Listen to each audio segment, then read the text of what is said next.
নমস্কার বন্ধুরা, মিষ্টু অ্যান্ড মধুমিতাস কিচেনে তোমাদের সবাইকে স্বাগত। আজ আমি করে দেখাবো প্রোটিন, ভিটামিন, মিনারেল সমৃদ্ধ একটা খাবার বা আইটেম, যেটা হচ্ছে এই গরমের দিনে অত্যন্ত উপকারী। যে কোনো বাচ্চাদের ক্ষেত্রেও সুস্বাদু, যে কোনো ডেজার্ট আইটেম হিসেবেও সুস্বাদু, আবার কোনো ফাস্টিং বা উপবাসের দিনেও তোমরা বানাতে পারো। তো চলো, দুপুরের দিকে বা বিকেলের দিকে এটা খুব ভালো ডেজার্ট আইটেম, রাত্রেও খেতে পারো। এটা হচ্ছে ফুড ক্রিম, কিন্তু ক্রিম ব্যবহার আমি করবো না। না করি কী করে ক্রিম তৈরি করছি সেটা তোমরা দেখো। দেখার জন্য অতি অবশ্যই আমার সাথে ভিডিওতে থাকার অনুরোধ রইল। তো ঝটপট শুরু করে দিই ভিডিওটা। ফ্রুট ক্রিম বানানোর জন্য আমি একটা জায়গায় ভালো জল নিয়ে নিয়েছি পরিষ্কার, আর এখানে 2 কাপ মাখনা আছে। এটা ক্যালসিয়াম সমৃদ্ধ, তোমরা সবাই জানো। আর একটা এজের পর থেকে ক্যালসিয়াম সমৃদ্ধ খাবার খাওয়া ভীষণ উপকারী। আজকের রেসিপি প্রোটিন, ভিটামিন, মিনারেলসে ভরপুর, এবং কোনো উনুনের আঁচও লাগবে না বা গ্যাসের ফ্লেম লাগবে না। তো এটা আমি জলেই 2 কাপ মাখনা ভিজিয়ে দিলাম। আর এটা পদ্ম ফুলের বীজও বলে এটাকে, আর ফক্স নাট বলে ইংরেজিতে। আর দিচ্ছি 1/2 কাপ কাজু, এর সাথেই ভিজিয়ে দিলাম। দিয়ে এটা ভিজতে দেবো বেশ খানিকক্ষণ। ফিরে এলাম 1 ঘন্টা পর। দেখো 1 ঘন্টায় কিন্তু এগুলো একদম নরম হয়ে গেছে। তোমরা বোধহয় বুঝতে পারছো, আমি বোঝাতে পারছি। তো এই জন্য এই সময় এগুলোকে এরমভাবে নিকড়ে এরম স্কুইজ করে নিয়ে নেব আমরা। দেখো কাজুগুলো কিন্তু একদম সফট হয়ে গেছে, ভেঙে যাচ্ছে। তো কাজুগুলো আমরা নিয়ে নেব এইভাবে। এবার পেস্টের জন্য আমরা একটু দুধ ফুটিয়ে রুম টেম্পারেচারে ঠান্ডা করা ছিল, অল্প দুধ মেশাবো। হ্যাঁ, এবার যাদের দুধে অ্যালার্জি আছে তারা জল মেশাবেন। দিয়ে আমি এটাকে প্রথমে পেস্ট করে নেব। দেখো আমি অন অফ মোডে পেস্ট করেছি। 1 কাপ দুধ নিয়েছিলাম, তার মধ্যে 1/2 কাপ ইউজ করেছি, আর তাতে কিন্তু পুরো ফাইন কোর্স হয়নি। তো আমি আর একটু দুধ অ্যাড করব, বেশি না, 1 টেবিল স্পুনের মতো করলাম। বন্ধুরা দেখো আমি বাদ বাকি আর একটু যে দুধ ছিল, তাহলে পুরোপুরি আমার 1 কাপই দুধ লেগেছে। তাতে স্মুথ ক্রিমের মতো টেক্সচার হয়ে গেছে।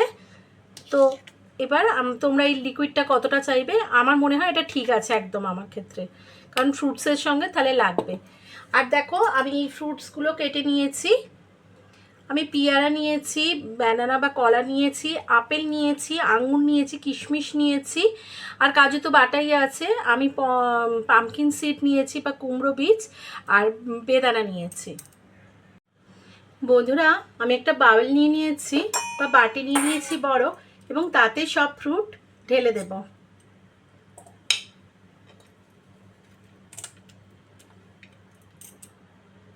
তো দেখো সব ফলই ঢেলেছি, পেয়ারা, আপেল কুচি, আর তোমার কিশমিশ, বেদানা, কলা, আর আঙুর, আর এটা হচ্ছে কুমড়ো বীজ। খানিকটা ঢাললাম, খানিকটা গার্নিশিংয়ের জন্য রেখেছি। বেদানাও খানিকটা গার্নিশিংয়ের জন্য রেখেছি। সুইট ফ্লেভার বা মিষ্টি ফ্লেভার আনার জন্য আমি 1 টেবিল স্পুন হানি নিয়েছি বা মধু নিয়েছি। তোমরা এর পরিবর্তে গুড় নিতে পারো, বা তোমরা কি নিতে পারো, তোমরা চিনি, গুঁড়ো চিনিও ব্যবহার করতে পারো। তো আমি এটা খুব স্বাস্থ্যসম্মত করার জন্য মধু নিয়েছি। আর ফলের রস তো মিষ্টি হয়, ফলের ফ্লেভার তো থাকবেই। এবার আমি এই ক্রিমটা মিশিয়ে দেব, পুরোটাই মেশাবো।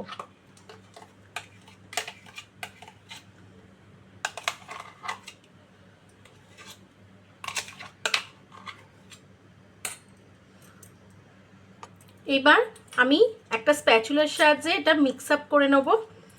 তো বন্ধুরা ফ্রুট ক্রিমে আর তোমরা যদি কোনো এসেন্স ঢালতে চাও দিতে পারো। আমি 1 চামচ গোলাপ জল দেব, তোমাদের ভ্যানিলা এসেন্সও দিতে পারো। তো দেখো পুরোপুরি মধুর ফ্লেভার আর বিভিন্ন ফ্রুটসের ফ্লেভারে আমাদের ফ্রুট ক্রিম কিন্তু দারুণ দারুণ খেতে টেস্টি হয়। বাচ্চাদের তুমি একসাথে যদি ফল কেটে দাও কখনোই খাবে না, কিন্তু তুমি এরকম ফ্রুট ক্রিম করে ঠান্ডায় একটুখানি ঠান্ডা করে নিয়ে বাটি করে দাও, ওরা কিন্তু খেয়ে নেবে। আর এটা বাচ্চা থেকে বড় সবার ফেভারিট। তো আমি এর ওপরে 1 স্পুন আর এই 2 স্পুন গোলাপ জল দিয়ে দিলাম।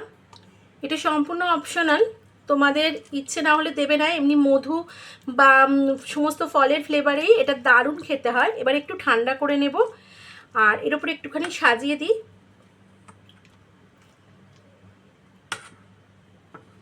যে কোনো ফাস্টিংয়ের দিনে, উপবাসের দিনে বা যে কোনো অনুষ্ঠানে ডেজার্ট আইটেম হিসেবে এটা রাখলে এটা কিন্তু খুব হেলদি আইটেম।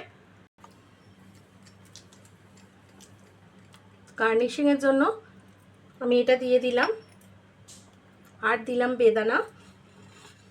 তো তৈরি হয়ে গেল ফ্রুট ক্রিম। কিভাবে ক্রিম তৈরি করলাম, ক্রিম ছাড়াই ক্রিম তৈরি হলো। তো তোমাদের কেমন লাগলো বন্ধুরা রেসিপিটা? যদি ভালো লাগে তাহলে অবশ্যই লাইক, শেয়ার, কমেন্ট করো। আর এতক্ষণ ভিডিওটাতে আমার সাথে দেখার জন্য অসংখ্য ধন্যবাদ। পুরনো বন্ধুদের ধন্যবাদ আমার সাথে এতক্ষণ থাকার জন্য বা এতদিন ধরে জুড়ে থাকার জন্য। নতুন বন্ধুদের প্লিজ তোমরা এটা বানিয়ে যদি দেখো ভালো লাগে তাহলে অতি অবশ্যই তোমরা কিন্তু আমার পাশে থেকো, সাবস্ক্রাইব করে নিয়ে বেল আইকনটা পাশে ক্লিক করে নিয়ে, তাতে আমি যখনই কোনো নতুন ভিডিও দেব তোমরা তখনই সেটা নোটিফিকেশন পেয়ে যাবে। তো চলো বন্ধুরা, এখন আসছি, আবার হাজির হয়ে যাবো নতুন কোনো রেসিপি নিয়ে। ততক্ষণের জন্য তোমরা খুব ভালো থেকো, সুস্থ থেকো, টাটা।